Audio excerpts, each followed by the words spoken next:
যে কোনো লড়াইয়ে, যে কোনো রাজনৈতিক প্রকল্পে, যে কোনো তাজদিদের প্রক্রিয়ায় সঠিক পলিসি থাকা, সঠিক স্ট্র্যাটেজি থাকা এবং শত্রুকে সঠিকভাবে চিহ্নিত করা অত্যন্ত গুরুত্বপূর্ণ। এটা ছাড়া কখনো আপনি সফল হতে পারবেন না। এটা জজবা দিয়ে করলে হবে না, এটা আবেগ দিয়ে করলে হবে না, এটা উইশফুল থিঙ্কিং দিয়ে করলে হবে না, অথবা হিকমার নামে সুবিধাবাদের মাধ্যমে এটা করলে হবে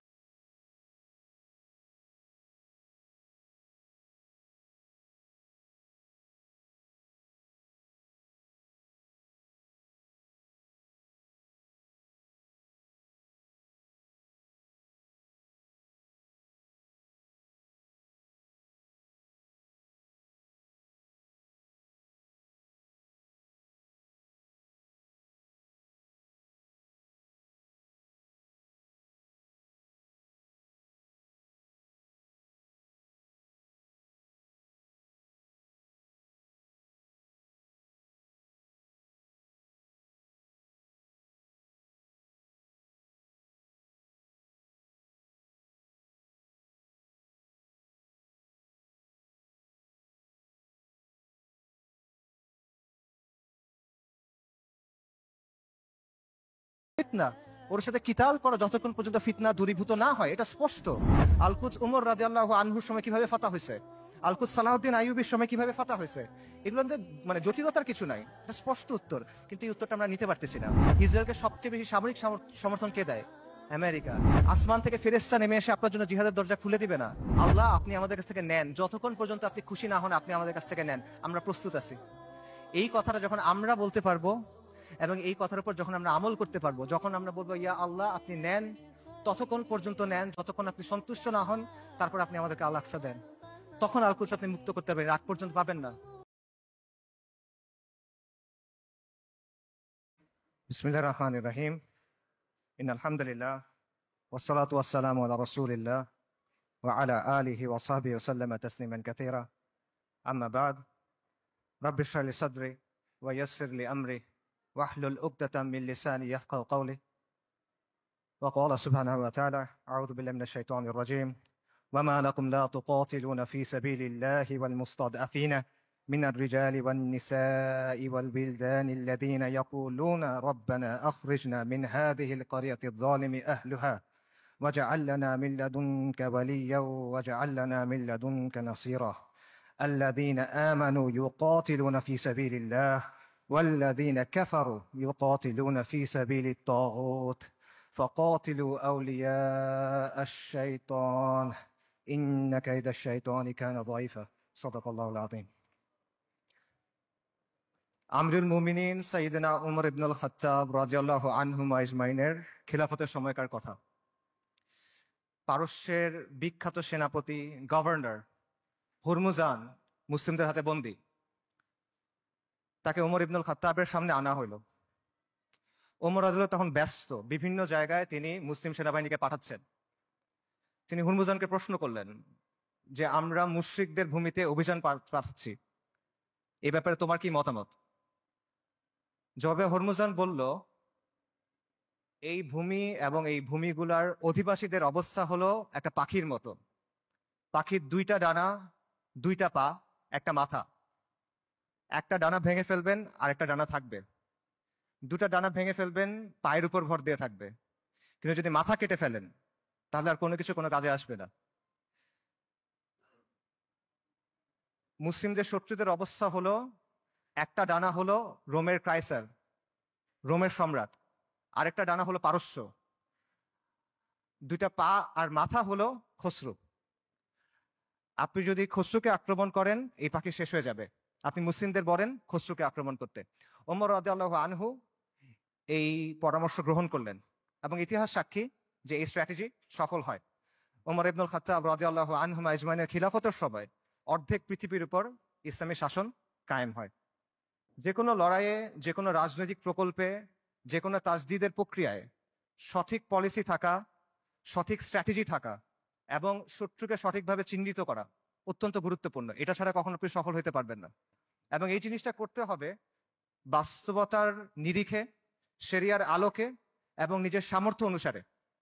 এটা জজবা দিয়ে করলে হবে না, এটা আবেগ দিয়ে করলে হবে না, এটা উইশফুল থিঙ্কিং দিয়ে করলে হবে না, অথবা হিকমার নামে সুবিধাবাদের মাধ্যমে এটা করলে হবে না। আমি মনে করি আজকে যে বিষয়টা নিয়ে আলোচনা, আল কুদসের মুক্তি কোন পথে, সেই আলোচনার ক্ষেত্রে এই বিষয়টা মাথায় রাখা অত্যন্ত গুরুত্বপূর্ণ। এবং আল কুদসের মুক্তি কোন পথে এই আলোচনাটাও জরুরি, কারণ ওয়ান্স এন্ড ফর অল আমাদের সামনে এটা স্পষ্ট হওয়া জরুরি যে আল কুদস কিভাবে মুক্ত হবে। গত 409 দিন ধরে গাজায় আমাদের মুসলিম ভাই বোনদের হত্যা করা হচ্ছে, তাদের উপর হত্যাযজ্ঞ চলতেছে, তাদের উপর ধ্বংসযজ্ঞ চলতেছে। শিশুদের হত্যা করা হচ্ছে, নারীদের হত্যা করা হচ্ছে, বৃদ্ধদের হত্যা করা হচ্ছে, পুরুষদের তো হত্যা করা হচ্ছেই। তারা মারা যাচ্ছেন বুলেটের আঘাতে, বোমার আঘাতে, ধ্বংসস্তূপের নিচে চাপা পড়ে, শ্বাসরুদ্ধ হয়ে, জ্যান্ত আগুনে পুড়ে, চিকিৎসার অভাবে, ওষুধের অভাবে, অনাহারে, না খেতে পেয়ে। বাসা বাড়ি থেকে শুরু করে হসপিটাল, ইউনিভার্সিটি, রিফিউজি ক্যাম্প, কোনো কিছু বাকি নাই। ইহুদিরা সব জায়গায় হামলা করতেছে। আমেরিকা, পৃথিবীর top medical journal the Landsat সেটা বলছে যে গাজায় প্রায় 2 লক্ষ মানুষ মারা গেছে, কিন্তু এই সংখ্যাটা নিশ্চিত করা যাচ্ছে না, কারণ লাশগুলো ধ্বংসস্তূপের নিচে চাপা পড়ে আছে। এবং এটা পুরো পৃথিবীর কাছে স্পষ্ট যে ইহুদিরা এখানে একটা গণহত্যা চালাচ্ছে, এথনিক ক্লেন্সিং করতেছে, জাতিগত নিধন এবং জেনোসাইড চালাচ্ছে তারা। খোদ ICJ, international court of justice, তারা বলছে গাজায় যেটা হচ্ছে এটা গণহত্যা হিসেবে কোয়ালিফাই করতে পারে।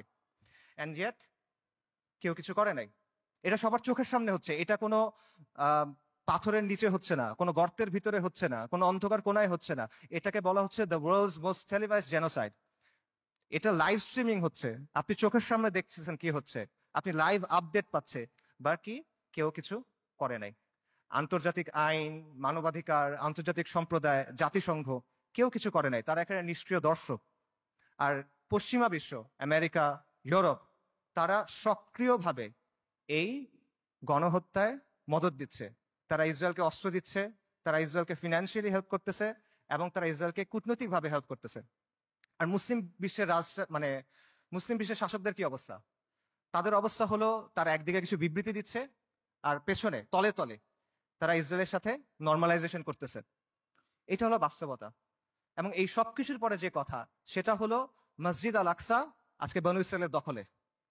এটা হলো বাস্তবতা। কালকে যদি বনু ইসরায়েল মসজিদ আল আকসা ধ্বংস করে দেয়, কালকে যদি তারা ওখানে থার্ড টেম্পল বানানো শুরু করে, তাদের তৃতীয় মন্দির বানানো শুরু করে, কে কি করবে বলেন? যাদের কথা এতক্ষণ বললাম, এরা কে কি করবে? কেউ কিচ্ছু করবে না। এটা বাস্তবতা। খালাস, এর চেয়ে খারাপ আর কোনো পরিস্থিতি হইতে পারে না। কাজেই এই অবস্থায় এই প্রশ্নের উত্তরটা আমাদের কাছে স্পষ্ট হওয়া দরকার যে আল কুদসের মুক্তি কোন পথে। এবং এই প্রশ্নের উত্তর কঠিন না, এই প্রশ্নটাও সহজ, প্রশ্নের উত্তরও সহজ। আল্লাহ আজ্জা ওয়া জাল কোরআনে এই প্রশ্নের উত্তর দিয়ে দিচ্ছেন। আমাদের ইতিহাস থেকে এই প্রশ্নের উত্তর স্পষ্ট, এবং এই সময়েও, এই যুগেও, সাম্প্রতিক সময়েও এই প্রশ্নের উত্তর অনেকে আমাদের কাছে স্পষ্ট করে দিচ্ছেন। কিন্তু স্পষ্ট উত্তর, সহজ উত্তর আমরা সহজে মানতে পারি না। উত্তর অনেক সহজ, উত্তরটা নেওয়া কঠিন। এই জন্য এই প্রশ্নের উত্তরটা স্পষ্ট করা দরকার। আমি আসলে এই জন্যই আজকে আসছি। আমার এখানে আসার কথা ছিল না, আই হ্যাড ডিফারেন্ট প্ল্যানস। এই সেমিনারটা আমার অ্যাটেন্ড করার কথা ছিল না। যে কয়টা কারণে অ্যাটেন্ড করা, তার অন্যতম বা প্রধান কারণ হলো যে আমার কাছে মনে হয়েছে আমি অনেক জায়গায় গেছি, অনেক কথা বলছি, বাট এই কথাগুলো বলা হয় নাই, এবং এই কথাগুলো বলা প্রয়োজন।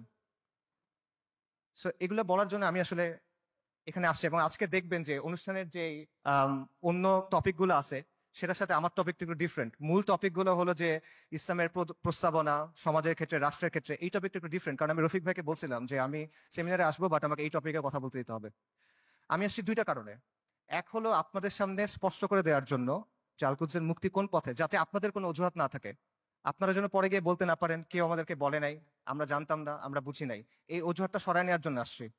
আর আমি এই জন্য আসছি যাতে যেদিন আল্লাহ আজ্জা ওয়া জালের সামনে গিয়ে দাঁড়াইতে হবে আমার, সেদিন যেন আমি এটুক বলতে পারি যে আমি কিছু করতে পারি নাই, কিন্তু এই কথাটা আমি আমার কমের সামনে বলছিলাম।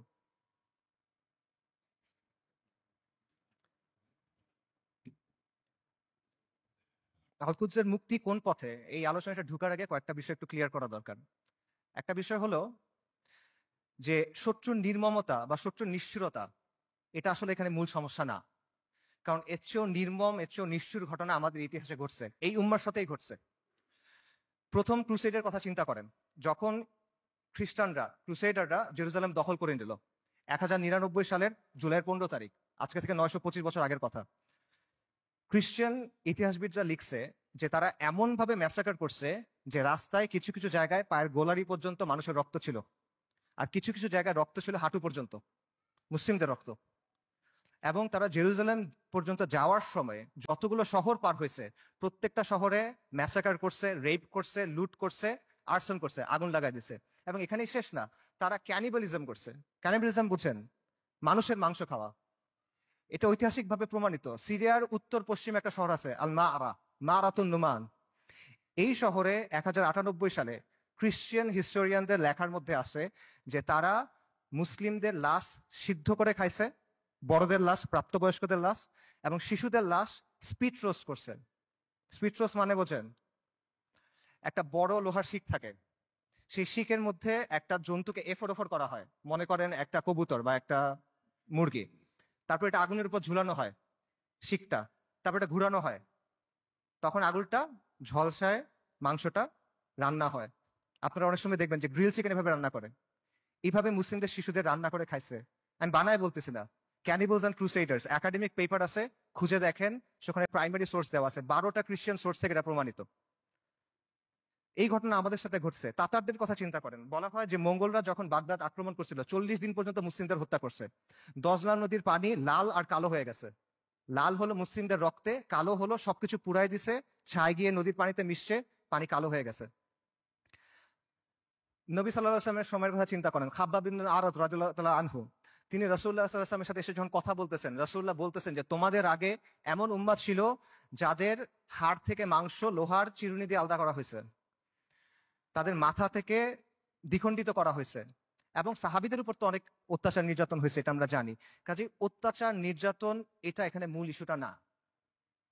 আমার কথা ভুল বুঝবেন না, আমি বলতেছি না যে আমাদের গাজার ভাই বোনরা তারা যেই কুরবানি করতেছেন, যে কষ্ট করতেছে, আমি এটা ডাউন প্লে করতেছি না। I am saying this just to put this things into perspective.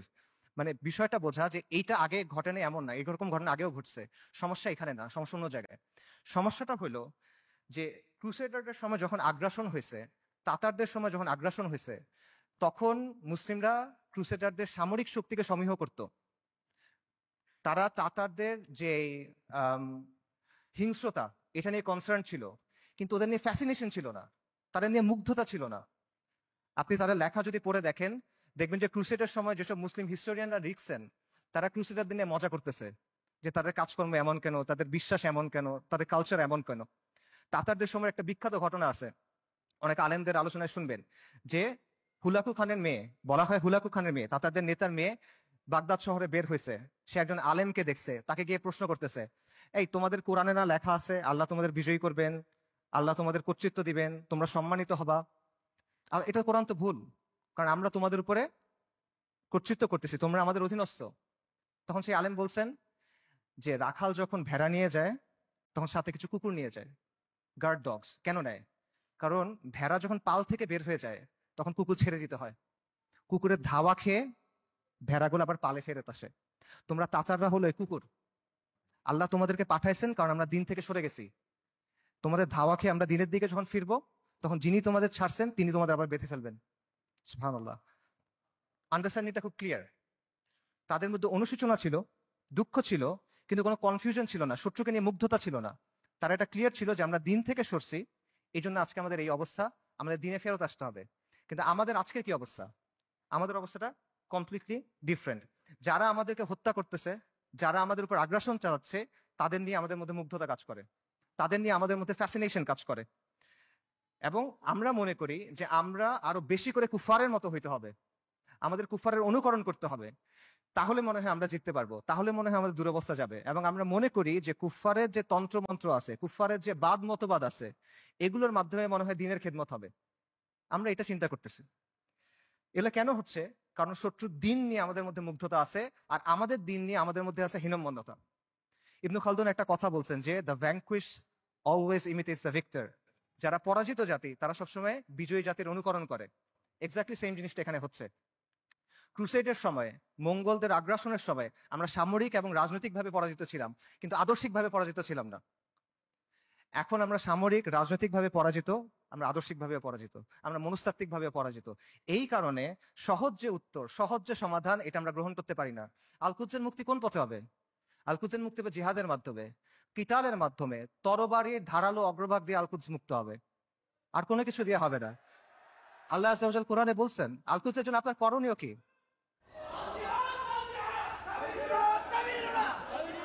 আল্লাহ আযজা ওয়া জাল বলছেন কোরআনে, আল কুদসের জন্য আপনার কমপ্লেইন কি? সূরা নিসার আয়াতটা আমি পড়ছি। ওয়া মা লাকুম লা তুকাতিলুনা ফি সাবিলিল্লাহ। তোমার কি হয়েছে? তোমাদের কি হলো? তোমরা কেন আল্লাহর রাস্তায় কিতাল করতেছো না? এই জিনিসটা স্পষ্ট। আল্লাহ সুবহানাহু ওয়া তাআলা বলছেন, ওয়া আইদ্দু লাহুম মাসতাতাতুম মিন কুওয়া। তোমরা প্রস্তুত করো তাদের সে জিহাদের জন্য। আল্লাহ সুবহানাহু ওয়া তাআলা বলছেন, ওয়া কাতিলুহুম হাত্তা লা তাকুনা ফিতনা। ওর সাথে কিতাল করো যতক্ষণ পর্যন্ত ফিতনা দূরীভূত না হয়। এটা স্পষ্ট। আল কুদস উমর রাদিয়াল্লাহু আনহুর সময় কিভাবে ফাতা হয়েছে? আল কুদস সালাহউদ্দিন আইয়ুবীর সময় কিভাবে ফাতা হয়েছে? এগুলোতে মানে জটিলতার কিছু নাই। এটা স্পষ্ট উত্তর। কিন্তু এই উত্তরটা আমরা নিতে পারতেছি না। এবং আমাদের মধ্যে কনফিউশন আছে। ঠিক আছে, জিহাদ হবে, জিহাদটা কিভাবে হবে? আপনি ফিলিস্তিনে গিয়ে জিহাদ শুরু করবেন নাকি? উমর রাদিয়াল্লাহু আনহুর সময় কি ফিলিস্তিনে জিহাদ শুরু হয়েছিল নাকি ফিলিস্তিনে গিয়ে জিহাদ শেষ হয়েছিল? সালাহউদ্দিন আল আইয়ুবীর সময় জিহাদ কি ফিলিস্তিনের দরজায় শুরু হয়েছিল না জিহাদ ফিলিস্তিনের ভেতরে গিয়ে শেষ হয়েছিল? এই প্রশ্নগুলোর উত্তর সোজা। আপনি কি জিহাদ ফিলিস্তিনে গিয়ে শুরু করবেন নাকি জিহাদ করতে করতে করতে গিয়ে আল্লাহ একসময় আল আকসাকে আমাদের হাতে দিবেন ইনশাআল্লাহ? এই প্রশ্নগুলোর উত্তর সোজা, কিন্তু আবারও ওই সহজ উত্তরটা আমরা নিতে পারি না। কারণ এই যে আমাদের পরাজিত মানসিকতা, এটা আমাদের আচ্ছন্ন করে রাখছে। এটার বাইরে আমরা বের হইতে পারতেছি না। আমাদের চিন্তার মধ্যে কিছু জট লেগে আছে। যখনই আমরা ক্লিয়ারলি একটা জায়গায় যেতে চাচ্ছি, ওই জটগুলোর জন্য আমরা কনক্লুশনে পৌঁছাতে পারতেছি না। সুফিদের একটা কথা আছে যে আপনি যখন কোনো গ্লাসে বিশুদ্ধ পানি দিবেন, তার আগে ওই গ্লাস থেকে ময়লা ফেলে দিতে হবে। সো আপনি যদি ঠিক অ্যান্সারটা দিবেন, তার আগে ভুল অ্যান্সারটা সরাই নিতে হবে। এজন্য আমি মূল অ্যান্সারে যাচ্ছি, তার আগে অল্প কিছু বিষয় কভার করি। আমাদের মাথায় কিছু জট লেগে আছে, সেই জটগুলো ক্লিয়ার করার চেষ্টা করি। প্রথম যে জটটা খুলতে হবে সেটা হলো, আল কুদসের ইস্যুর নিয়মতান্ত্রিক কোনো সমাধান নাই। এটার কোনো অনুমোদিত সমাধান নাই। এটার কোনো বৈধ সমাধান নাই। বর্তমান বিশ্ব ব্যবস্থার অধীনে যতগুলো নিয়মতান্ত্রিক পথ আছে, যতগুলো বৈধ পথ আছে, যতগুলো অনুমোদিত পথ আছে, এগুলো কোনোটা দিয়ে ফিলিস্তিন মুক্ত হবে না। আর যেই পথে ফিলিস্তিন মুক্ত হবে, আল কুদস মুক্ত হবে, এটা কোনোদিনও এই বিশ্ব ব্যবস্থায় বৈধ পথ হবে না। এটা কখনো তারা মেনে নিবে না। এটা সবসময় তাদের চোখে অপরাধ থাকবে। এটা সবসময় তাদের চোখে অবৈধ থাকবে, এবং এটা সবসময় তাদের চোখে সন্ত্রাস হিসেবে গণ্য হবে। এটা হলো রিয়ালিটি। এটা চিন্তা করেন যে যে জাতিসংঘ আর যেই আন্তর্জাতিক আইনের মাধ্যমে ইসরায়েলের প্রতিষ্ঠা হলো, সেই জাতিসংঘ আর সেই আন্তর্জাতিক আইন দিয়ে আপনি কিভাবে আল কুদস মুক্ত করবেন? ইসরায়েল রাষ্ট্র প্রতিষ্ঠিত হয়েছে কিভাবে? জায়নিস্ট আন্দোলনের মাধ্যমে, ব্রিটিশদের সাহায্যে, আমেরিকার সাহায্যে, আন্তর্জাতিক আইন আর জাতিসংঘের ফ্রেমওয়ার্কের মধ্যে। এই বিশ্ব ব্যবস্থা, এটা ইসরায়েলকে জন্ম দিছে, এবং এই বিশ্ব ব্যবস্থা ইসরায়েলকে টিকায় রাখছে। তাহলে এই বিশ্ব ব্যবস্থার অধীনে যতগুলো সম্ভাব্য সমাধান আছে, কোনোটা দিয়ে আপনি ইসরায়েলকে সরাইতে পারবেন না। সম্ভাব্য সমাধান কি বলেন? One state solution, two state solution. একটা রাষ্ট্র হবে, ইহুদি রাষ্ট্র, সেখানে সবাই থাকবে, অথবা একটা ইহুদি রাষ্ট্র, একটা ফিলিস্তিনি রাষ্ট্র। এই তো সলিউশন। দুই ক্ষেত্রে তো ইসরায়েল থাকতেছে, খালি সীমানার হেরফের হচ্ছে। কাজে এইভাবে আপনি যদি পুরা আল কুদসকে মুক্ত করতে চান, আপনি বিশ্ব ব্যবস্থার অধীনে নিয়মতান্ত্রিক কোনো বৈধ পথ নাই। এটা স্পষ্টভাবে বুঝতে হবে। তথাকথিত আন্তর্জাতিক আইন, মানবাধিকার, এসব মেনে আপনি আল কুদসকে মুক্ত করতে পারবেন না। এগুলো হলো আপনার জন্য বাধ্যতামূলক, ওদের জন্য অপশনাল। ইসরায়েল কতগুলো মানবাধিকার ভঙ্গ করছে, ইসরায়েল কতগুলো আন্তর্জাতিক আইন ভঙ্গ করছে, আমেরিকা ইরাক আর সিরিয়াতে কি করছে, ফ্রান্স এখন আফ্রিকাতে কি করতেছে, ইভেন জাতিসংঘের যে শান্তিরক্ষা বাহিনী, এর আগে সুদান, হাইটি, লাইবেরিয়া, কঙ্গো, এসব জায়গায় গিয়ে সাধারণ মানুষকে রেপ করতেছে। এগুলো মানবাধিকার লঙ্ঘন না? আন্তর্জাতিক আইনের ভঙ্গ হয় না এখানে? কার কি হয়েছে? কিচ্ছু হয় নাই। এটা ওরা বানাবে, আপনি মানবেন। এটা ওরা মানার জন্য না। আপনি এগুলো বিশ্বাস করে বসে আছেন, লাভ নাই। এগুলো হলো, এগুলো দিয়ে ওরা আপনার হাত দুই পেছনে বেঁধে রাখবে, তারপর ইসরায়েল এসে আপনাকে জবেহ করবে। এরা আমাদেরকে নারী অধিকারের কথা বলবে, শিশু অধিকারের কথা বলবে, মানবাধিকারের কথা বলবে, পর্দার সমালোচনা করবে, নিকাবের সমালোচনা করবে, শরিয়ার সমালোচনা করবে। তারপর আমাদের বইয়ের মধ্যে এলজিবিটি ঢুকাবে। কিন্তু যখন লিটারেলি হাজার হাজার নারী, শিশু, বৃদ্ধ মারা যাচ্ছে, জেনোসাইড হচ্ছে, এথনিক ক্লেন্সিং হচ্ছে, তখন এরা এসে কি বলবে? Israel has the right to defend itself, we must condemn Hamas. এই তো অবস্থা। এটা হলো আন্তর্জাতিক আইন এবং মানবাধিকারের অবস্থা। আমেরিকাতে একজন বিখ্যাত দায়ী ছিলেন, মালিকা শাহবাজ, ম্যালকম এক্স, এই নামে চিনবেন অনেকে। ওনার একটা কথা আছে, খুব বিখ্যাত কথা, এবং আমি মনে করি এই কথাটা আমরা সবার বোঝা উচিত। উনি বলছেন, we want freedom by any means necessary, we want justice by any means necessary, we will strike at injustice by any means necessary. অর্থাৎ মুক্তির জন্য, মর্যাদার জন্য, সম্মানের জন্য, অন্যায় বন্ধ করার জন্য যা যা করা প্রয়োজন তা সবই করতে হবে। সহজ। ম্যালকম এক্স আফ্রিকান আমেরিকান ছিলেন, পশ্চিমা বিশ্বের বাস্তবতা উনি খুব কাছ থেকে দেখছেন, এবং ওনার মধ্যে হীনমন্যতা ছিল না, জাতে ওঠার টেন্ডেন্সি ছিল না। ওনার এই চিন্তা ছিল না যে আমার কৈফিয়ত দিতে হবে, তাই উনি সহজ কথাটা সহজে বলে দিয়েছেন। তো এই কথাটা আপনারা বুঝতে হবে, যদি আপনি মুক্তি চান, যদি আপনি মাথা উঁচু করে বাঁচতে চান, তাহলে you have to get it by any means necessary. এটা মাথার মধ্যে গেঁথে নেন, এটা মনের মধ্যে খোদাই করে নেন যে আন্তর্জাতিক আইন, জাতিসংঘ, মানবাধিকার এগুলা মেনে কিয়ামত পর্যন্ত আপনি আল আকসাকে মুক্ত করতে পারবেন না। এটা অনেকে বুঝবেন, ঠিক আছে, জাতিসংঘ দিয়ে আল আকসা মুক্ত হবে না, তাহলে মুক্ত হবে কিভাবে? অনেকগুলো মুসলিম দেশ আছে, এই মুসলিম দেশগুলোকে আমাদের সামাজিক অর্থনৈতিকভাবে শক্তিশালী করতে হবে, সামরিকভাবে শক্তিশালী করতে হবে, তাহলে মনে কোনো এক সময় আল-কুদস মুক্ত হয়ে যাবে। না, এভাবেও হবে না। এরকম রাষ্ট্র যেগুলো আছে গত 1 বছরে তারা কি করছে বলেন? এরকম কিছু রাষ্ট্রের নাম বলেন। ইউএই, কাতার, সৌদি আরেবিয়া, তুরস্ক, এরা এই রাস্তাতেই আছে, তাই না? আচ্ছা, তারা কি করছে বলেন? সর্বপ্রথম যে রাষ্ট্র ইসরায়েলের সাথে নর্মালাইজেশন করছে, প্রথম যে রাষ্ট্রগুলো করছে তার মধ্যে একটা হলো ইউএই। ইসরায়েলকে সবচেয়ে বেশি অস্ত্র সাপ্লাই দেয় আমেরিকা। সেই অস্ত্র ইসরায়েলে পৌঁছায় কিভাবে? যে রুটগুলো ব্যবহার হয়ে পৌঁছায় তার একটা হলো কাতারে। গাজায় যে অস্ত্র দিয়ে আপনার ভাই বোনকে হত্যা করা হচ্ছে, সেই অস্ত্র এসে প্রথমে পৌঁছাচ্ছে কাতারে। সৌদি আরব কি করতেছে? একদিকে পেছনে নর্মালাইজেশনের চেষ্টা করতেছে, আরেকদিকে মরুভূমির মধ্যে কনসার্ট হচ্ছে। ইসরায়েলের চ্যানেল 13 একটা প্রতিবেদন আছে, সেখানে বলা হয়েছে যে যখন লোহিত সাগরে ব্লকেট দিল হুথিরা, ইয়েমেনের হুথিরা যখন লোহিত সাগরে ব্লকেট দিল, তখন ইসরায়েলে কার্গো গেছে কিভাবে? দুবাই, জর্ডান এবং সৌদি আরবের মধ্য দিয়ে। আর যারা এগুলোর বিরুদ্ধে কথা বলার মতো মানুষ, সেই হকপন্থী ওলেমায়ে কেরাম, শত শত ওলেমায়ে কেরাম গত 7-8 বছর ধরে তাদের জেলে। আর তুরস্কের কথা আপনি বলবেন, মানে তুরস্কের অনেক রেটরিক আছে, অনেক কথা তুরস্কের বিরুদ্ধে বললে অনেকে মন খারাপ করেন। আমাকে বলেন যে তুরস্কের বাস্তবতা কি? তুরস্ক কি করছে আমাকে বলেন। তুরস্কের বাস্তবতা হলো তুরস্ক নেটো সদস্য। তুরস্কের বাস্তবতা হলো তুরস্কের মিলিটারি আইডিএফ এর সাথে জয়েন্ট মিলিটারি এক্সারসাইজ করে। সো আপনি যদি মনে করেন যে এইটার মাধ্যমে হবে, এটা আসলে অবাস্তব চিন্তা ভাবনা। এই রাষ্ট্রগুলো, এই শাসনগুলো আন্তর্জাতিক বিশ্ব ব্যবস্থার অংশ, এগুলোর সাথে আপোষ করে তারা টিকে থাকে। এবং আধুনিক মুসলিম রাষ্ট্রগুলো, তথাকথিত মুসলিম রাষ্ট্রগুলোর যে শাসন ব্যবস্থা, এটা হলো ঔপনিবেশিক শাসন ব্যবস্থার ধারাবাহিকতা। আমাদের এখানে ইসলামী শাসন ছিল, ফিরিঙ্গিরা এসে তাদের শাসন ব্যবস্থা চাপাই দিছে, এখন এই রাষ্ট্র এবং এই শাসকরা সেটাই কন্টিনিউ করতেছে। এটা হলো রিয়ালিটি। কাজে বিশ্ব ব্যবস্থা যদি দুর্বল হয়, এই শাসকদের মস্তক কেঁপে উঠবে। এবং বিশেষ করে আরবের যে রাজতন্ত্রগুলো আছে বা মনার্কি গুলো আছে, তারা ক্ষমতায় আছে এবং টিকে আছে প্রথমে ব্রিটেনের সাথে আপোষ করার মাধ্যমে, এখন আমেরিকার সাথে আপোষ করার মাধ্যমে। এগুলো বাস্তবতা, এই বাস্তবতা অস্বীকার করার কোনো সুযোগ নেই। এগুলো ঐতিহাসিকভাবে প্রমাণিত সত্য কথা। কাজেই এরা কখনোই এমন কোনো কাজ করবে না যেটা এই বিশ্ব ব্যবস্থার বিরুদ্ধে চায়। তারা যদি আন্তরিকভাবে চায়ও, তাহলে তারা এটা করতে পারবে না। তারা অ্যাট বেস্ট এটা ম্যানেজ করতে পারবে, এবং এটি তারা চেষ্টা করে ম্যানেজ করা, যে 2 লক্ষ মানুষ মারা গেছে, আমরা একটা বিবৃতি দিব, এটুকুই তারা করবে। এইটাই ম্যানেজ করার চেষ্টা করবে তারা। কাজেই এটা সত্য, মুসলিমদেরকে অর্থনৈতিকভাবে শক্তিশালী হতে হবে, রাজনৈতিকভাবে শক্তিশালী হতে হবে, সামরিকভাবে শক্তিশালী হতে হবে, কোনো প্রশ্ন নাই। কিন্তু পরাধীন অবস্থায় না। আমরা মনে করি আমরা স্বাধীন হয়েছি, আমরা স্বাধীন হই নাই, আমরা এখনো পরাধীন অবস্থায় আছি। পরাধীন অবস্থায় আপনার জিডিপি যত হোক, আপনার রাস্তা যত সুন্দর হোক, আপনার দেশে যত স্কাই স্ক্রেপার থাকুক, ইট ডাজন্ট ম্যাটার। আপনি পরাধীন, ওই টাকা আপনার হাতে নাই, ওই অস্ত্র আপনার হাতে নাই, ওই শক্তি আপনার হাতে নাই। সো এই বিষয়টা বুঝতে হবে যে আপনি আগে মুক্ত হইতে হবে, তারপরে এই শক্তি। এবং এখানে আরেকটা পজিশন আছে, অনেকে যেটা মনে করেন যে ঠিক আছে, জাতিসংঘ দিয়ে হবে না, মুসলিম রাষ্ট্র দিয়ে হবে না, কিন্তু মুসলিম সেনাবাহিনীগুলা দিয়ে হবে। এই সেনাবাহিনীগুলা, বিশেষ করে আরবের যে সেনাবাহিনীগুলো আছে, ফিলিস্তিনের কাছাকাছি যে সেনাবাহিনীগুলো আছে, এরা হয়তোবা সাহায্য করবে। এবং আপনারা দেখবেন যে যখনই এই ম্যাসাকার গুলো হয়, ইসরায়েল তো পিরিয়ডিক্যালি এটা করে, কিছুদিন পরপরই এটা হয়, তখনই এরকম হ্যাশট্যাগ থাকে, যেমন আর্মিস টু আল আকসা, যে আর্মি গুলাকে আল আকসাকে মুক্ত করবে। এটা অবাস্তব চিন্তা ভাই। আমি আপনাকে ইয়েমেনের তাগুত আলী আব্দুল্লাহ সালের একটা কথা বলি। আলী আব্দুল্লাহ সালে একবার বলছে একটা সাক্ষাৎকারে যে এইসব আর্মির কাজ হলো মানুষকে দমন করা। যদি জনগণ আমার বিরুদ্ধে বিদ্রোহ করে, আমি আর্মি দিয়ে জনগণকে দমন করব। এর বাইরে এদের আর কোনো কাজ নাই, এটা শোর জন্য। জনগণকে রক্ষা করা সেনাবাহিনীর কাজ না। এটা হলো আলী আব্দুল্লাহ সালের কথা। সে একটা মিথ্যাবাদী, কিন্তু সে এখানে সত্য বলছে। এটি হলো বাস্তবতা। আপনি দেখেন যে এই আর্মিগুলোকে প্রশিক্ষণ দেওয়া হয়েছে, অস্ত্র দেওয়া হয়েছে, অর্থায়ন করেছে কেন? এই আরব শাসকদের মস্তক টিকায় রাখার জন্য এবং মুসলিমদের পায়ের নিচে রাখার জন্য, ইসলামকে দমন করার জন্য। এটা হলো বাস্তবতা। এবং এই আর্মিগুলো আসলে যাবে কেমনে আল-আকসা পর্যন্ত বলেন তো? ইসরায়েলের চারপাশে যে দেশগুলো আছে, এগুলো তো ইসরায়েলকে রক্ষা করতেছে। আপনি যাবেন কেমনে ওখানে? আপনি তো বাংলাদেশ থেকে যেতে পারবেন না ওখানে, তাই না? আপনার ওই জায়গার থেকেই ওখানে যেতে হবে। তো তারা যাবে এটা কেমনে?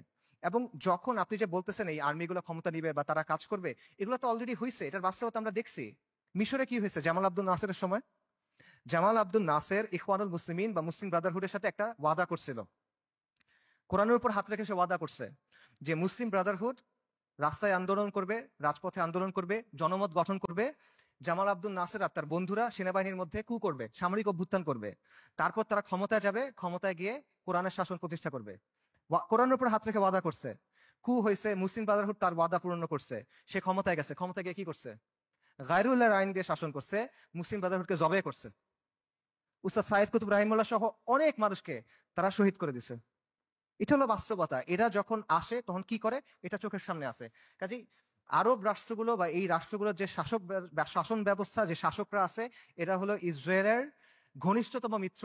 আর এই বাহিনীগুলো হয় ইসরায়েলের বর্ডার গার্ড অথবা জাতিসংঘের ভাড়াটে সৈন্য। এটা হলো বাস্তবতা। সো এদেরকে দিয়ে আপনি ফিলিস্তিন মুক্ত করবেন, এটা ডিলিউশন ভাই। এবার আসেন ইরানের কথায়। আমরা অনেকে মনে করি যে ইরান ফিলিস্তিনকে মুক্ত করবে। আল-কুদসের মুক্তি ইরানের মূল উদ্দেশ্য না। ইরানের মূল উদ্দেশ্য হলো মধ্যপ্রাচ্যে শিয়াদের যে ক্ষমতা, এটা বৃদ্ধি করা। শিয়া অ্যাক্সিস বলে যেটাকে। এবং এটা সে করবে অ্যাট ইয়োর কস্ট। একটা কথা আছে গেম থিওরিতে, জিরো সাম গেম, যে তার শক্তি যত বাড়বে আপনার শক্তি তত কমবে। এটা বাস্তবতা। ইরানের সাথে ইসরায়েলের স্বার্থের দ্বন্দ্ব আছে, ইরানের সাথে আমেরিকার স্বার্থের দ্বন্দ্ব আছে, কিন্তু তার মানে কিন্তু ইরানের সাথে আপনারও দ্বন্দ্ব আছে। যে ইরান আজকে ফিলিস্তিনের মুক্তি করার জন্য বুলি আওড়াচ্ছে, তারাই আজকে সিরিয়াতে আহলুস সুন্নাহ ওয়াল জামাকে হত্যা করতেছে। তারাই আজকে আহওয়াজে আহলুস সুন্নাহ ওয়াল জামাকে হত্যা করতেছে। তারা ইরাকে আহলুস সুন্নাহ ওয়াল জামাকে হত্যা করছে, এখন নির্যাতন করতেছে। এটা হলো বাস্তবতা। ইরানের স্বার্থ আর আহলুস সুন্নাহ ওয়াল জামার স্বার্থ কখনোই এক না। ইরান সক্রিয়ভাবে এই মুহূর্তে আহলুস সুন্নাহ ওয়াল জামার সাথে যুদ্ধে লিপ্ত। এই মুহূর্তে, আগে কখনো ছিল, পরে কখনো এগুলো বলছে না। অ্যাট দিস মোমেন্ট তারা আমাদের সাথে যুদ্ধে লিপ্ত। অ্যাট দিস মোমেন্ট তারা আমাদের হত্যা করতেছে।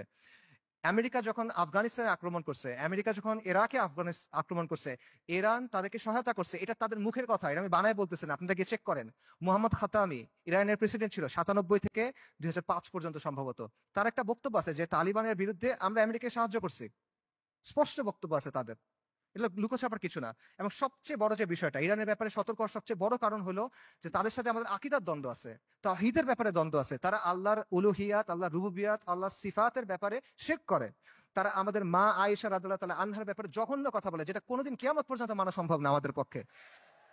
তারা সাহাবায়ে কেরাম রাদিয়াল্লাহু তাআলা আনহুম আজমাইনকে তাকফির করে, এটা কোনোদিন পর্যন্ত মানা সম্ভব না। এগুলো কোনো ফুরুই বিষয় না ভাই।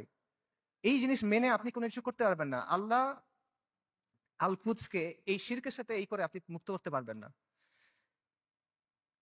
ইরানকে আপনার দেখতে হবে ক্রুসেডের সময়ে উবাইদি সাম্রাজ্যের মতো করে।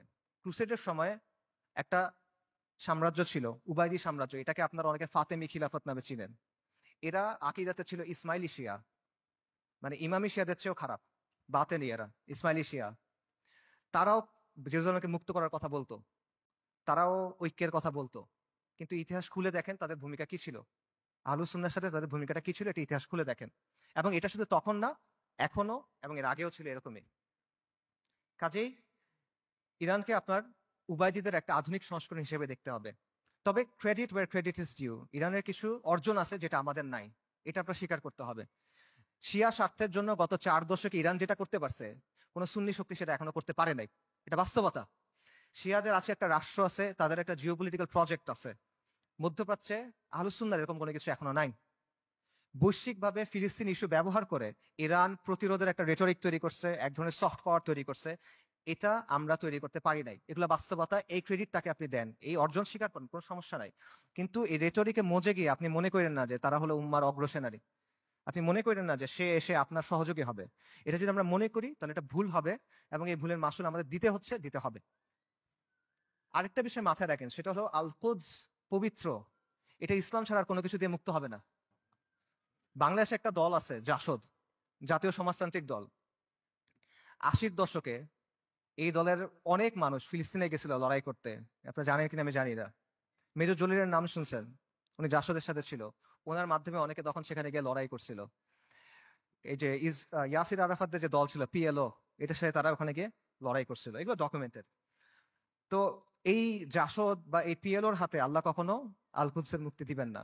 মূলহিত কমিউনিস্ট সেকুলারিস্ট ন্যাশনালিস্টের হাতে আল্লাহ আল কুদসকে দিবেন না। আল কুদস মানে কি? আল কুদস মানে পবিত্র। পবিত্র জিনিস মানুষ আল্লাহ অপবিত্রদের হাতে দিবেন না, অসম্ভব।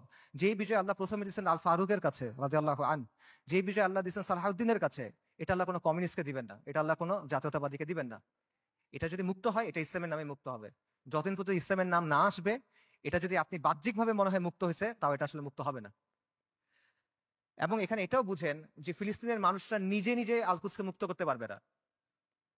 ঠিক আছে, আমরা সবাই ফিলিস্তিনের জিহাদ সমর্থন করি, সবাই সমর্থন করে, এটা কমিউনিস্টরাও সমর্থন করে, কিন্তু ফিলিস্তিনের মানুষ নিজেরা, গাজার মানুষ খালি গাজাতে লড়াই করতেছে, আল-কুদস মুক্ত হবে না। পশ্চিম তীরের মানুষ শুধু পশ্চিম তীরে লড়াই করতেছে, ফিলিস্তিন মুক্ত হবে না। এটা সম্ভব না। উমর রাদিয়াল্লাহু আনহুর সময় আবারও চিন্তা করেন, ইতিহাসের কথা চিন্তা করেন, ফিলিস্তিন কি ভেতর থেকে মুক্ত হয়েছিল না বাইরে থেকে গিয়ে মুক্ত করা হয়েছিল? সালাউদ্দিন আর আইয়ুবের সময় চিন্তা করেন, ফিলিস্তিন ভেতর থেকে মুক্ত হয়েছিল না বাইরে থেকে গিয়ে মুক্ত করা হয়েছিল? বাইরে থেকে মুক্ত করতে হবে। এক্স্যাক্টলি এখন আপনার তাই করতে হবে, বাইরে থেকে যোদ্ধা বাহিনী গিয়ে ফিলিস্তিনকে মুক্ত করে আনতে হবে। কিন্তু এখানে সমস্যাটা হলো যে বাইরে থেকে যে যারা যাবে, তারা যাবেটা কিভাবে? ইসরায়েল একটা 4-5 লেয়ারের সিকিউরিটি কমপ্লেক্সের ভেতরে বসে আছে। সহজ করে বলি, ইসরায়েল যেতে হলে আপনার 4টা বা 5টা পাহাড় টপকাইতে হবে। এভাবে চিন্তা করেন, মনে করেন আফ্রিকার কোনো অঞ্চলে আপনি টাইম মেশিনে করে সালাউদ্দিন আল আইয়ুবী এবং নুরুদ্দিন জিঙ্গি রাহিমাহুমুল্লাহ তাদেরকে নিয়ে আসলেন, তাদের বাহিনীকে নিয়ে আসলেন, তাদেরকে অত্যাধুনিক অস্ত্র দিলেন এবং তাদের একটা মিশন দিলেন, তোমাদের কাজ হলো আবার জেরুজালেম মুক্ত করো, আগে একবার করছিলে আবার করো। তারা যদি এই কাজটা করতে চায়, তাদেরকে কে বাধা দিবে চিন্তা করেন। প্রথমে ওইখানকার তথাকথিত মুসলিম শাসক বাধা দিবে, তাদের বাহিনী বাধা দিবে, সেই শাসকদের কিছু অনুগত নামধারী আলেম থাকবে, তারা বাধা দিবে, তারা বলবে এরা খারিজি, তারা বলবে এরা তাকফিরি, তারা বলবে এরা উগ্র, তারা বলবে এরা বাঘী। এগুলো বলে অনেকে মাইন্ড করেন, এগুলো বাস্তবতা। আপনারা ভিডিও দেখেন, মিশরের এক বিখ্যাত মুফতি, নাম বললে সবাই চিনবেন, এই বিখ্যাত মুফতি বলছে যে অক্টোবর 7 তারিখ যে আক্রমণ করা হয়েছে, এটা খারিজিদের মতো আক্রমণ হয়েছে। এবং এটা যাদের সামনে বলছে, সেই তরুণরা তাকে ভয়ঙ্কর অ্যাগ্রেসিভ একটা স্লোগান দিছে, তখন গালি দিছে বেসিক্যালি, আমি বলতে চাচ্ছি না, আপনাকে ইউটিউবে খুঁজে দেখেন। এগুলো বাস্তবতা। প্রথমে ওই শাসকরা এবং তার বাহিনীরা তাদেরকে বাধা দিবে, তারপর তাদের অনুগত নামধারী আলেমরা, হকপন্থী আলেম অবশ্যই না, নামধারী আলেমরা বাধা দিবে। তারপর কি হবে? তারপর আন্তর্জাতিক বিশ্ব আসবে, এসে স্যাংশন দেওয়ার চেষ্টা করবে, নিন্দা প্রস্তাব জানাবে। তারপর যদি কোনোভাবে তারা আগাইতে পারে, তাদের গিয়ে মোকাবেলা করতে হবে কাদের সাথে? ইসরায়েলকে ঘিরে রাখা আরব দেশগুলা এবং সেগুলোর শাসক এবং সেগুলোর সেনাবাহিনীর সাথে। এগুলো যদি আপনি ক্রস করেন, তখন আপনার লড়াই করতে হবে আমেরিকার সাথে, তারপর আপনি ইসরায়েলের সাথে ফাইট করতে পারবেন, তার আগে না। এটা হলো বাস্তবতা। আজকে যদি কোনো সুন্নি রাজনৈতিক শক্তি তৈরি হয়, মনে করেন উত্তর পূর্ব আফ্রিকাতে কোনো সুন্নি দল ইসলামী ইমারত কায়েম করলো, তারা এখন আল-কুদস পর্যন্ত যাইতে চায়, তাদেরকে এই 4-5টা পাহাড় টপকায় ওখানে যেতে হবে। কাজেই আল-কুদসের মুক্তির যে ইস্যু, এটা কোনো নির্দিষ্ট অঞ্চলের ইস্যু না, এটা কোনো লোকাল ইস্যু না, এটা একটা গ্লোবাল ইস্যু। এটা সম্পর্ক পুরো বিশ্ব ব্যবস্থার সাথে। এবং আপনি চিন্তা করে দেখেন যে ইসরায়েল রাষ্ট্র অস্তিত্ব আসলো কিভাবে। 1947 সালে যখন দ্বিতীয় বিশ্বযুদ্ধ শেষ হইলো, যখন মিত্রবাহিনী যুদ্ধে জিতলো, যখন আমেরিকার নেতৃত্বে নতুন বিশ্ব ব্যবস্থা তৈরি হলো, তখন ইসরায়েল রাষ্ট্রের জন্ম হয়েছে। কাজেই যেই আল-কুদস দখল হওয়ার সাথে ইসরায়েল রাষ্ট্র প্রতিষ্ঠিত হওয়ার সাথে সম্পর্ক এই বিশ্ব ব্যবস্থার। কাজে আপনি যদি আল-কুদসকে মুক্ত করতে চান, আপনি যদি ইসরায়েলের মোকাবেলা করতে চান, এই বিশ্ব ব্যবস্থাকে আপনার পরাজিত করতে হবে। এর সহজ কোনো উপায় নেই আসলে। আর যখন আপনি বিশ্ব ব্যবস্থাকে চেঞ্জ করতে যাবেন, ওটা কিরকম হবে? এটাকে একটা নিট এন্ড ক্লিন প্রক্রিয়া হবে? সহজ প্রক্রিয়া হবে না, একটা রক্তাক্ত প্রক্রিয়া হবে, ব্রুটাল প্রক্রিয়া হবে। পরিবর্তন যত বেশি হয়, সেটা তত বেশি প্রক্রিয়াটা, পদ্ধতিটা তত বেশি রুক্ষ হয়, তত বেশি কঠিন হয়। এটা হলো বাস্তবতা। পৃথিবীর ইতিহাসে কোনো পলিটিক্যাল সিস্টেমের পরিবর্তন শান্তিপূর্ণভাবে হয় নাই। পলিটিক্যাল সিস্টেম, আপনি একটা ওয়ার্ল্ড সিস্টেমের কথা বলতেছেন, ওয়ার্ল্ড অর্ডারের কথা বলতেছেন, এটা শান্তিপূর্ণভাবে হবে না। কিন্তু আমরা এভাবেই চিন্তা করি। আমি চিন্তা করি আমার চাকরি ঠিক থাকবে, আমার ক্যারিয়ার ঠিক থাকবে, আমার স্ট্যান্ডার্ড অফ লিভিং ঠিক থাকবে, সবকিছু ঠিক থাকবে, জিডিপি ঠিক থাকবে, আমার দেশের ইনকাম পার ক্যাপিটা ঠিক থাকবে, মাঝখান দিয়ে আল-কুদস মুক্ত হয়ে যাবে। এভাবে হবে না। আমাদের সবাইকে কুরবানি করতে হবে। এটা সস্তা কিছু না ভাই। এটা আপনি সেকুলার ইতিহাস দেখেন, ওয়াহির আলোকে দেখেন, আকলের দিক দিয়ে দেখেন, বাস্তবতার আলোকে দেখেন, আপনি এভাবে মুক্ত করতে পারবেন না। এই পুরো বিশ্ব ব্যবস্থার পরিবর্তনের সাথে এটা জড়িত। আমি সামারি করি, আমি অনেকগুলো না না না না বললাম, সেই না গুলো সামারি করি। বর্তমান বিশ্ব ব্যবস্থার অনুমোদিত কোনো পথে আল-কুদস মুক্ত হবে না। জাতিসংঘ, আন্তর্জাতিক আইন, মানবাধিকার, এগুলা দিয়ে আল-কুদস মুক্ত হবে না। মুসলিম বিশ্বের শাসক এবং তাদের অধীনস্থ যে সেনাবাহিনী, এদেরকে দিয়ে আল-কুদস মুক্ত হবে না। ইরানের যে অক্ষ, এটার মাধ্যমে আল-কুদস মুক্ত হবে না। আল-কুদসের অধিবাসীরা একা একা নিজেরা চেষ্টা করে ভেতর থেকে আল-কুদসকে মুক্ত করতে পারবে না, তাকে অবশ্যই বাইরে থেকে হেল্প করতে হবে। কিন্তু বাইরে থেকে কেউ যদি হেল্প করতে যায়, তারা 4 থেকে 5টা পাহাড় ডিঙায় যেতে হবে। কাজে ফিলিস্তিনের মুক্তির বিষয়টা এই বিশ্ব ব্যবস্থার পরিবর্তন করা বা বিশ্ব ব্যবস্থাকে দুর্বল করার সাথে সম্পর্কিত। আল-কুদসকে মুক্ত করতে হলে অবশ্যই এই বিশ্ব ব্যবস্থাকে দুর্বল হইতে হবে, নইলে এটা সম্ভব না। ইল্লা মাশাআল্লাহ। এবং অবধারিত হবে এই ক্ষেত্রে আপনার অরাজকতা, অস্থিতিশীলতা এবং রক্তক্ষয়ী একটা প্রক্রিয়ার মধ্যে যেতে হবে। এগুলো হলো বাস্তবতা। তাহলে আল কুদসের মুক্তি কিভাবে, সমাধান কিভাবে? আমি বলছি আল কুদসের মুক্তি কিতালের মাধ্যমে, জিহাদের মাধ্যমে। এটা আপনারাও জানতেন অনেকে, আজকে এখানে আসার আগে আপনারা অনেকে এটা মনে করতেন যে হ্যাঁ জিহাদের মাধ্যমে আল কুদস মুক্ত হবে। শুধু আপনারা না, যেই ছেলেটা মদ খায়, যে মেয়েটা বয়ফ্রেন্ড নিয়ে ঘুরে, সেও দেখেন মনে করে যে আলকুস যুদ্ধের মাধ্যমে মুক্তি হবে। আমেরিকার যে কমিউনিস্টরা আছে, যে এলজিবিটি অ্যাক্টিভিস্টরা আছে, এদের মধ্যে অনেকে মনে করে আলকুস যুদ্ধ ছাড়া মুক্ত হবে না। আপনারা দেখবেন যে ওদের অনেকে স্লোগান দেয়, from the river to the sea Palestine will be free. তারা এটা বলে, তারা মনে করে 7ই অক্টোবরের অ্যাটাককে তারা প্রশংসা করে, তারা মনে করে এটা হলো ডিকলোনাইজেশন হচ্ছে, ডিকলোনাইজেশন সবচেয়ে ভালো রূপ এটা। তো তার বুঝ আর আপনার বুঝ তফাৎ কি? তফাৎটা হলো যে আপনি মনে করছেন যুদ্ধ দিয়ে মুক্ত হবে, আপনার কাছে উত্তরটা আছে, আপনার কাছে গন্তব্যটা আছে, কিন্তু গন্তব্য পর্যন্ত কিভাবে যাবেন এটা আপনি জানেন না। আপনি একটা অঙ্কের উত্তরটা আপনি মুখস্থ জানেন বা কেউ আপনাকে বলে দিচ্ছে, আপনি এটা লিখছেন, কিন্তু আপনি অঙ্কটা মিলাই আনতে পারতেছেন না। এটা হলো সমস্যাটা। সো এই কথাগুলো এতক্ষণ আমি যেটা বললাম, যে আমি যে বললাম এইভাবে হবে না, এইভাবে হবে না, এইভাবে হবে না, এটা বলার কারণটা হলো ওই চিন্তার জটগুলো খুলে দেওয়া, যাতে করে আপনার চিন্তাটা স্পষ্ট হয়। আলকুদসকে মুক্ত করতে হলে অবশ্যই জিহাদ করতে হবে, এবং এটা একটা উম্মা কেন্দ্রিক প্রচেষ্টা হতে হবে। এটা কোনো নির্দিষ্ট এক জায়গায় করে আপনি করতে পারবেন না। জিহাদটা শুরু ফিলিস্তিনে হবে না, এটা শেষটা ফিলিস্তিনে গিয়ে হবে। ইতিহাসে এভাবেই বারবার হয়েছে। ওমর ইবনুল খাত্তাবের সময় কি হয়েছিল চিন্তা করেন, সালাউদ্দিন আল আইয়ুবের সময় কি হয়েছিল চিন্তা করেন। শুরুটা কখনোই ফিলিস্তিনে হয় নাই, শেষটা ফিলিস্তিনে গিয়ে হয়েছে। এবং এই জন্য প্রথমে মুসলিম মেজরিটি দেশগুলো আছে, সেগুলোকে আপনার স্বাধীন করতে হবে। সেকুলার সিস্টেম থেকে বের হয়ে সেখানে ইসলামী শরিয়া আনতে হবে। We must replace this tyrannical puppets with man of God. মুত্তাকিদের দিয়ে ওই জায়গায় ইসলামী শরিয়া আনতে হবে, তা না হলে আপনি মুক্ত করতে পারবেন না। এটা হলো বাস্তবতা। এবং এই পরিবর্তনটা, এটা একটা বৈপ্লবিক পরিবর্তন। এটা ব্যালট বক্স দিয়ে আসবে না, এটা কোনোদিনও ব্যালট বক্সে দিয়ে আসবে না। অনেক চেষ্টা করা হয়েছে, আসবে না। সেটা আফগানিস্তানে যেভাবে আসবে, সব জায়গায় এভাবে আসবে, এটা জরুরি না। স্থান, কাল, পাত্র, প্রেক্ষাপট ভেদে পরিবর্তন আসতে পারে, কিন্তু পরিবর্তনটা বৈপ্লবিক হইতে হবে। এটা আপোষের কোনো পরিবর্তন হইলে হবে না। এবং মূল বিষয়টা সিম্পল, কিছু ভূখণ্ডের উপর আহলুস সুন্নাহ ওয়াল জামাত তামকিন লাগবে, শাসন কর্তৃত্ব লাগবে। তারপর সেই ভূখণ্ডগুলোকে ঘাঁটি হিসেবে ব্যবহার করে আপনাকে সামরিক শক্তি তৈরি করতে হবে। তারপর ধাপে ধাপে জিহাদের মাধ্যমে আল কুদসকে মুক্ত করতে পারবেন। এটা হলো অ্যান্সার। এবং এই তামকিন অর্জনের কাজটা সব মুসলিম ভূখণ্ডে আপনি একসাথে করতে পারবেন না, কারণ সব মুসলিম ভূখণ্ডের অবস্থা এক না। আপনি চিন্তা করেন, বাংলাদেশে ইসলামী ইমারত হওয়া আর সিরিয়াতে ইসলামী ইমারত হওয়া কখনো একরকম না। বাংলাদেশ আর ইসরায়েলের মধ্যে বা আল কুদসের মধ্যে 6টা দেশ আছে: Jordan, Iraq, Iran, Afghanistan, Pakistan এবং মোদির ভারত। আনরিয়েলিস্টিক, আপনি ওখান থেকে কোনো যেতে পারবেন না। কিন্তু সিরিয়ার সাথে ডিরেক্ট বর্ডার আছে। কাজেই এই বাস্তবতা বুঝতে হবে যে কোন জায়গায় ফোকাস করতে হবে, কোন ভাবে কাজ করতে হবে। তবে মূল সমাধান ওই জায়গাতেই, যেটা আমি আবারও বলতেছি, আল কুদসের নিকটবর্তী মুসলিম ভূখণ্ডে তামকিন অর্জন করতে হবে, শাসন কর্তৃত্ব অর্জন করতে হবে। তারপর সেগুলোকে কেন্দ্র হিসেবে ব্যবহার করে সামরিক শক্তি বৃদ্ধি করতে হবে। তারপর ধাপে ধাপে জিহাদের মাধ্যমে আল আকসার দরজায় গিয়ে পৌঁছাতে হবে। এটা আপনাদের অনেকের কাছে মনে হতে পারে যে ফ্যান্টাসি, আপনাদের অনেক কাছে মনে হতে পারে যে এটা অনেক কঠিন একটা সলিউশন, কিন্তু এটাই সবচেয়ে প্র্যাগম্যাটিক সলিউশন। এবং এটার উদাহরণ ইতিহাস থেকে আছে। আমি আবারও বলতেছি, উমর রাদিয়াল্লাহু আনহুর সময় চিন্তা করেন কিভাবে মুসলিমরা আল আকসা মুক্ত করছিল। প্রথমে মদিনার উপরে শাসন কর্তৃত্ব তামকিন, তারপর জাজিরাতুল আরবের উপরে, তারপর সিরিয়ার কিছু অঞ্চলে, তারপর আল আকসায়। সালাউদ্দিন আইয়ুবের সময় কিভাবে হয়েছে, সিরিয়ার কিছু অঞ্চলে, তারপর মিশরে, তারপর আল আকসায়। এভাবেই হয়েছে। এবং আপনি যদি বলেন যে এটা তো ঠিক আছে অনেক আগে হয়েছে, বর্তমান সময়ে এভাবে হবে কিনা, বর্তমান সময়েও হবে। আপনার সামনে উদাহরণ আছে। ইরানের কথা চিন্তা করেন, ইরানের ব্যাপারে আমরা বলছি যে ইরানের মাধ্যমে এটা মুক্তি হবে না, ইরানের স্বার্থ আমাদের স্বার্থ এক না, ইত্যাদি। বাকি গত 1 বছরে কেউ যদি ইসরায়েলের সাথে কিছু লড়াই করে থাকে, 2-1টা গুলিও করে থাকে, এটা কে করছে? ইরানই তো করছে। তো এই যে প্রতিরোধ করার সামর্থ্য, এটা সেটা অর্জন করলো কিভাবে? তারা 3টা বা 4টা জায়গাকে ব্যবহার করে এটা করছে। একটা হলো তেহরান মানে ইরান, একটা হলো লেবাননে হিজবুল্লাহ বা হিজবুল শৈতান, একটা হলো ইয়েমেনে হুথিরা, আর একটা হলো ইরাকে তাদের যে মিলিশিয়াগুলো আছে আল বদর ব্রিগেড। এর মাধ্যমে তো তারা এটা করছে। তো এই শক্তিটা তারা তৈরি করছে কিভাবে? নিয়মতান্ত্রিক ভাবে করছে। আমাদের অনেক ভাই একই সাথে নিয়মতান্ত্রিক পদ্ধতির ফ্যান, আবার তারা ইরানেরও ফ্যান। এই জিনিসটা সায়েন্স আমি এখনো বুঝতে পারি নাই। ইরানের এই ক্ষমতাটা তৈরি হয়েছে কিভাবে? 79-এ একটা বিপ্লবের মাধ্যমে খোমেনি ক্ষমতায় আসছে। তারপর 80-র দশকে তারা লেবাননে গিয়ে IRGC, যেটা ইসলামিক রেভলিউশনারি গার্ড কর্পস, ঠিক আছে, ইরানের যেটা, তারা গিয়ে লেবাননের যে শিয়া ফ্যাকশন গুলো ছিল সেগুলোকে একত্রিত করছে, তাদেরকে প্রশিক্ষণ দিছে, তাদেরকে ট্রেনিং দিছে। এইটা পরবর্তী থেকে হিজবুল্লাহতে পরিণত হয়েছে। এবং হিজবুল্লাহ কি কোনো নিয়মতান্ত্রিক দল? এটা একটা ডেজিগনেটেড টেররিস্ট অর্গানাইজেশন। খুঁজে দেখেন ইয়েমেনে হুথিরা কিভাবে তৈরি হয়েছে। হুথিদেরকে গিয়ে অর্থ দিছে, প্রশিক্ষণ দিছে, অস্ত্র দিছে কারা? ইরান। হুথিরা কি ডেজিগনেটেড টেররিস্ট দল?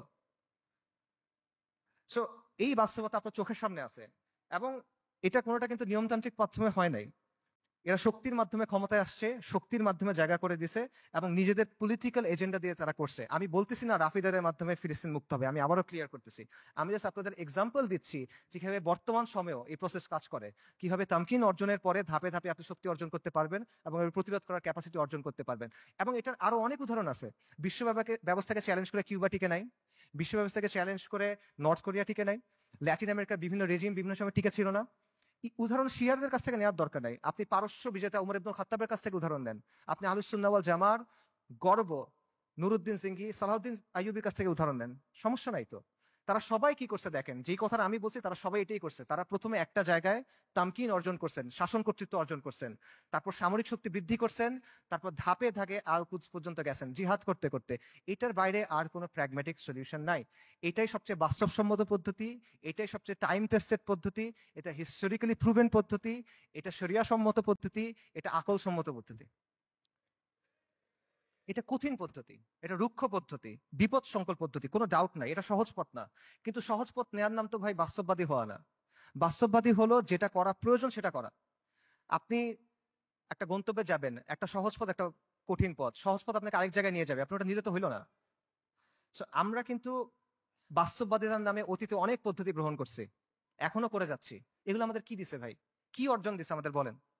জিল্লতি ছাড়া আমাদের কি অর্জন দিছে বলেন? এবং দিন থেকে আমরা সরে গেছি। আরো এক্সাম্পল দেখেন, চীনের কথা মনে করেন। চীন যে গ্লোবাল সুপার পাওয়ার হয়েছে কিভাবে হয়েছে ভাই? লিবারাল ডেমোক্রেসি মেনে হয়েছে, মানবাধিকার মেনে হয়েছে। একটা ভায়োলেন্ট রেভলিউশনের মাধ্যমে চাইনিজ কমিউনিস্ট পার্টি শাসন কর্তৃত্ব অর্জন করছে, তামকিন অর্জন করছে। তারপর একটা ওয়ান পার্টি স্টেট বানাইছে, ব্রুটালি শক্ত হাতে শাসন করছে, আজকে সে আমেরিকার কন্টেন্ডার হয়েছে। এটা বাস্তবতা ভাই। চীন, তারা কি বিশ্বাস করতো যে জনগণ সব ক্ষমতার উৎস? চীনের বিপ্লবের যাকে স্থপতি বলা হয় মাও সেতুং, তার একটা বিখ্যাত উক্তি আছে, সেটা হলো বন্দুকের নল ক্ষমতার উৎস। পাওয়ার comes from the barrel of the gun. এটা বাস্তবতা। এই বাস্তবতা, political power comes from the barrel of the gun, এটা দুনিয়ার বাস্তবতা। আপনি বাস্তবতা বুঝার পরে বাস্তবসম্মত পলিসি নিতে পারেন।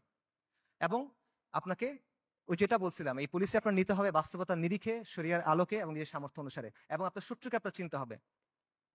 আমরা শুরুতে হরমুজানের কথা বলছিলাম। মুসলিমদের শত্রুদের তুলনা হলো পাখির মতো, পাখির দুটা ডানা, দুটা পা, একটা মাথা।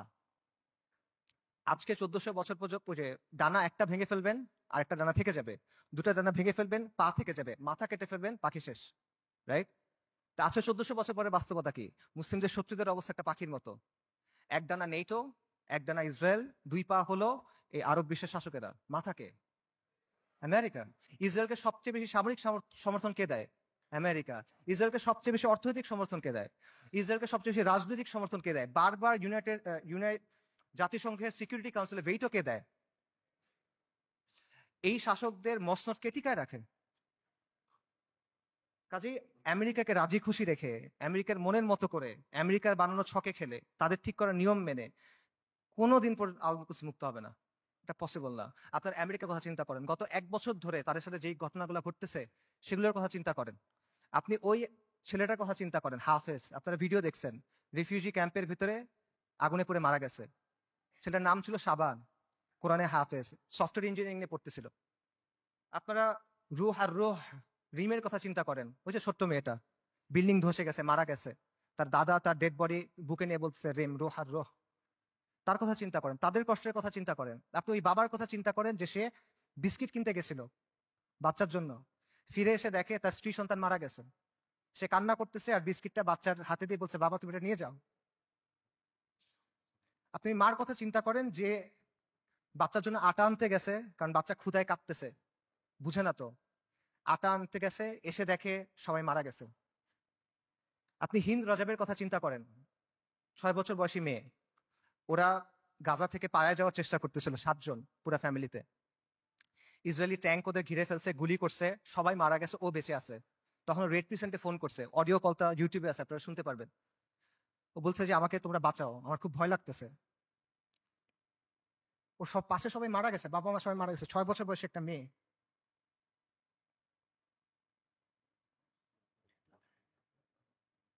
এবং শেষ পর্যন্ত 12 দিন পরে ওর ডেড বডি যখন পাওয়া গেছে, দেখা গেছে ওর পুরো ফ্যামিলির ডেড বডি, আর ওর আশেপাশে যে প্যারামেডিক গুলা ওকে বাঁচাতে আসছিল তারাও মারা গেছে, তাদেরকে মেরে ফেলছে ইসরায়েলিরা।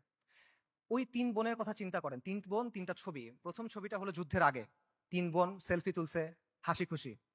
পরের ছবিটা হলো যুদ্ধের সময়, 2 বোন, পেছনে ধ্বংসস্তূপ, 1 বোন মারা গেছে। পরের ছবি 1 বোন, তার হাতে একটা বড় পলিথিন, গার্বেজ ডিসপোজাল ব্যাগ আছে না, কালো রঙের বড় পলিথিন, ওরকম বড় পলিথিন। পলিথিনে কি? তার বোনের ডেড বডি, পুরো বডি নাই, ছিন্ন বিচ্ছিন্ন হয়ে গেছে ওই ডেড বডি। গাজায় একটা হসপিটাল আছে খান ইউনুস, খান ইউনুসে একটা অ্যাম্বুলেন্স আসছে, অ্যাম্বুলেন্স থেকে একটা বাচ্চা নামছে, 10-11 বছর বয়স, ওর কাছে একটা ব্যাকপ্যাক, ওখান থেকে রক্ত পড়তেছে। আল জাজিরা সাংবাদিক জিজ্ঞেস করছে যে এখানে তোমার এখান থেকে রক্ত পড়তেছে কেন, তোমার ব্যাগে কি? বলছে আমার ভাই।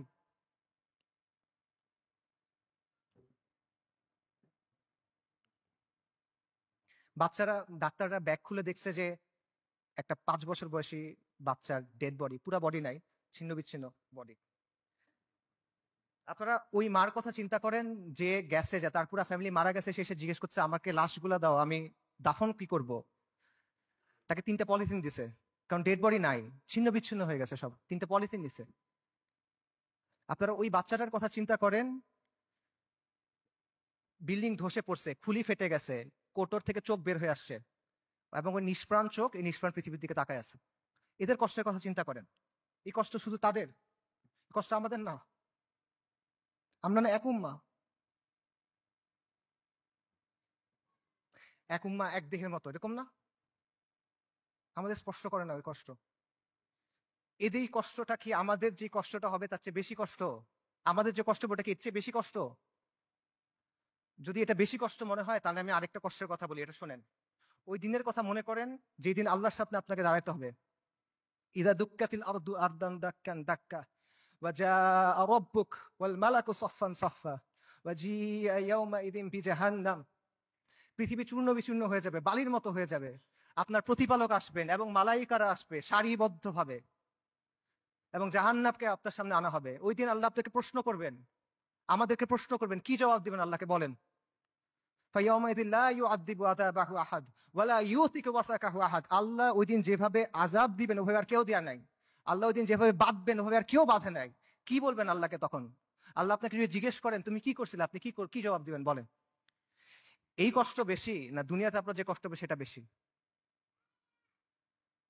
লা ইলাহা ইল্লাল্লাহ। এত কিছুর পরও দেখেন আল কুদসের মানুষ ঈমান, ইস্তিকামাত এবং সবরের কি দৃষ্টান্ত স্থাপন করছে। একজন বৃদ্ধা বলতেছে আমাদের জান মাল সন্তান সবকিছু আল্লাহর জন্য কুরবান। মৃত্যু যদি আল কুদসের জন্য হয় তাহলে এটা সুন্দর মৃত্যু, ইনশাআল্লাহ কিয়ামত পর্যন্ত আমরা রিবাদ করে যাব। এটা সস্তা কিছু না, এটা রাসূলুল্লাহ সাল্লাল্লাহু আলাইহি ওয়াসাল্লামের ইসরা ওয়াল মিরাজের জায়গা। আমরা বাইতুল মাকদিসের অধিবাসীরা প্রস্তুতি আছি, কুরবানি করার জন্য প্রস্তুতি আছে, যত কুরবানি লাগে আমরা করব। ওই বাবার কথা চিন্তা করেন, হাসপাতালে একই দিনে 2 বাচ্চা মারা গেছে, 2 ছেলে মারা গেছে। উনি বলতেছেন আলহামদুলিল্লাহ, এটা জিহাদের ভূমি, এটা রিবাতের ভূমি, আমাদের যা কিছু আছে সব আল্লাহর জন্য। আল্লাহ আমাদের খালেক, উনি আমাদের তৈরি করছেন, উনি আমাদের পাঠাইছেন, উনি নিয়ে যাবেন, ওনার যা খুশি উনি করবেন, আমরা এটাতে খুশি, আমরা এটার উপর সবর করব।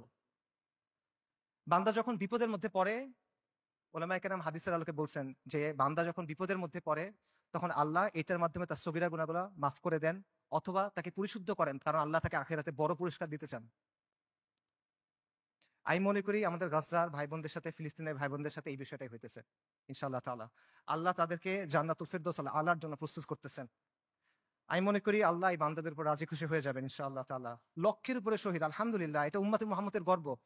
আমাদের মৃতরা জান্নাতে ইনশাআল্লাহ, ওদের মৃতরা জাহান্নামে। আল্লাহু মাওলানা ওয়ালা মাওলা লাহুম। ওই বৃদ্ধের কথা চিন্তা করেন যিনি ধ্বংসস্তূপের মাঝখানে দাঁড়ায় বলতেছেন আমরা আজও এখানে দাঁড়ায় আছি এবং আমরা এখানে পর্যন্ত থাকবো। এই ভূখণ্ড বরকতময়, এই ভূখণ্ডের অধিবাসীরা বরকতময়। আমাদের চারপাশে চূড়ান্ত ধ্বংসযজ্ঞ হয়েছে, কিন্তু আমরা তাও এখান থেকে নড়বো না, আমরা আল্লাহর দিন থেকে নড়বো না। আমরা অটল পাহাড়ের মতো, আমরা উজ্জ্বল তারার মতো।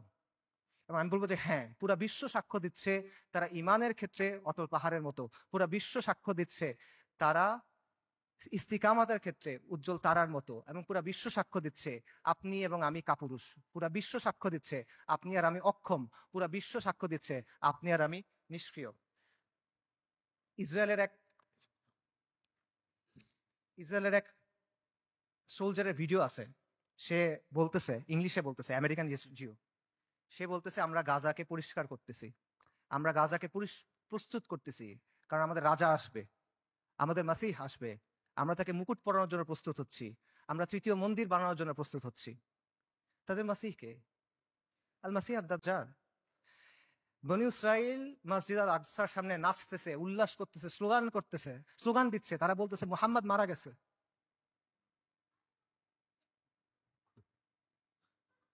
আল্লাহুম্মা সাল্লি ওয়া সাল্লিম আলা নবিয়িনা মুহাম্মদ। এটা কি অবস্থা ভাই?